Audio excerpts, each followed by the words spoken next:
आज हम आपको एक ऐसी खबर से रूबरू कराने जा रहे हैं जिसे सुनकर आप सभी हैरान हो जाएंगे। ये खबर है रीवा जिले के मनगवा तहसील में स्थित ग्राम रामपुर की, जहां देश के प्रति समर्पित रहने वाला सैनिक श्रीकांत पटेल सेवानिवृत्त होने के बाद अब कार्यालयों के चक्कर लगा रहा है। वजह जानकर आप हैरान हो जाएंगे। कारण यह है कि यह सैनिक अपने गांव में स्वास्थ्य की सुविधा मुहैया कराना चाहता है, लेकिन इस लापरवाह सिस्टम के आगे वह हार गया। दरअसल बीते कुछ वर्ष पहले सैनिक के मन में एक बात आई। ये बात तो उसके दिमाग में उस वक्त आई जब वह जम्मू कश्मीर में अपनी सेवाएं दे रहा था। उसने देखा कि किस कदर लोग स्वास्थ्य को लेकर परेशान रहते हैं और उचित समय पर इलाज न मिलने के चलते उनकी जान चली जाती है। गांव की तस्वीर बिगड़ी हुई देखकर मन में एक बात आई कि क्यों न हमारे गांव में अस्पताल बनाया जाए। अस्पताल बनाने के उद्देश्य से उसने अपने पास रखी सारी जमीन सरकार को दान दे दी और प्रशासन से मांग की कि हमारे पास 63 डिसमिल जमीन है, इस पर अस्पताल का निर्माण कराया जाए। वजह ये थी कि उस गाँव में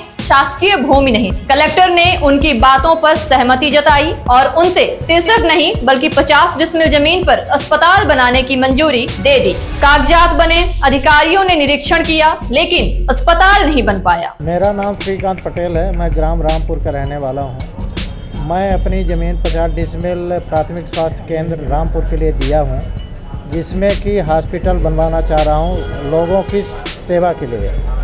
तो ज़मीन तो मैंने दान कर दिया है, लेकिन अभी तक मुझे कोई पता ही नहीं चल रहा है कि क्या हो रहा है। तो मैं आज कमिश्नर साहब के पास आया था, एक लेटर दिया हूँ ज्ञापन। कमिश्नर साहब ने आश्वासन दिया है मुझे कि इसकी कार्रवाई को हम देखते हैं। और कलेक्टर मैडम से हम मिल चुके हैं।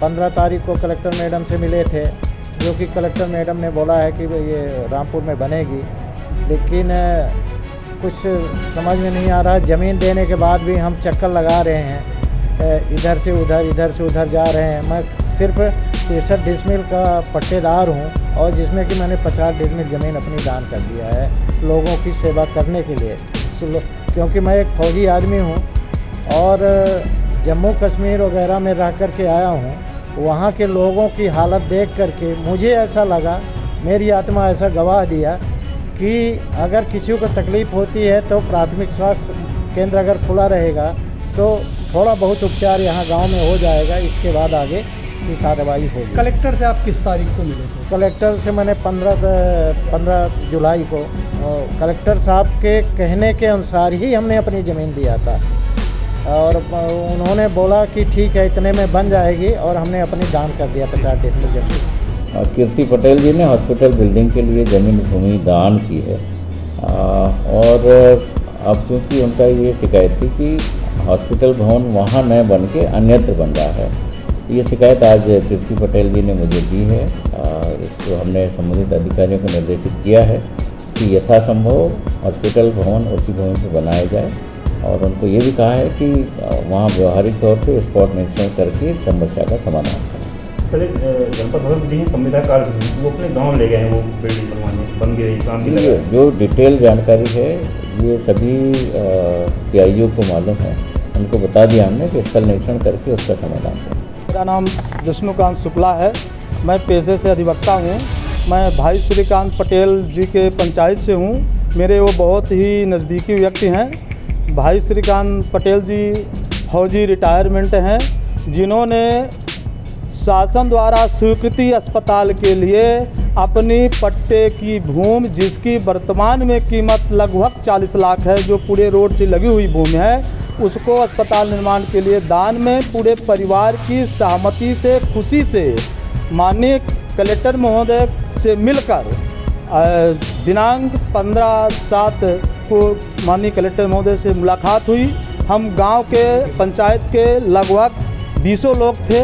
कलेक्टर महोदय ने कहा कि जबकि श्रीकांत पटेल जी के पास मात्र 63 डिसमिल ज़मीन थी, कलेक्टर महोदय ने कहा हमें आप 50 डिसमिल ज़मीन दे दीजिए, मैं वहीं पर अस्पताल निर्माण करवा दूंगा। जबकि मैंने बताया, हम लोगों ने बताया कि ज़मीन के अभाव से अस्पताल वहां निरस्त कर दी गई है, आपके द्वारा ही निरस्त कर दी गई है। तो कलेक्टर महोदय ने कहा ऐसी कोई बात नहीं है, मैं तत्काल ही उन्हीं सभी आदेशों को निरस्त करते हुए और निर्माण कार्य अस्पताल का रामपुर में ही करवाऊँगा।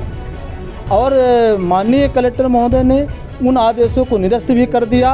पर जो इस निर्माण एजेंसी थी, निर्माण एजेंसी के अधिकारी और ठेकेदार की मिलीभगत से, जो ठेकेदार है वो जनपद सदस्य भी हैं, वो अपने क्षेत्र में ले जाकर के अपने गांव में इस अस्पताल का निर्माण कार्य कर रहे हैं और मनमानी तरीके से कार्य कर रहे हैं। रामपुर में प्राथमिक स्वास्थ्य केंद्र मंजूर हुआ था, तो हमारे ये बड़े भाई हैं श्रीकांत पटेल जी, ये इन्होंने शासन को अपनी ज़मीन 50 डिसमिल निजी भूमि दान में दिए हैं। तो हम चाहते हैं कि हॉस्पिटल रामपुर में ही बने, अन्यथा कहीं दूसरी जगह न जाए। हम लोग इसलिए प्रयास कर रहे हैं, कमिश्नर साहब के पास आए हैं अपनी अर्जी लगाने।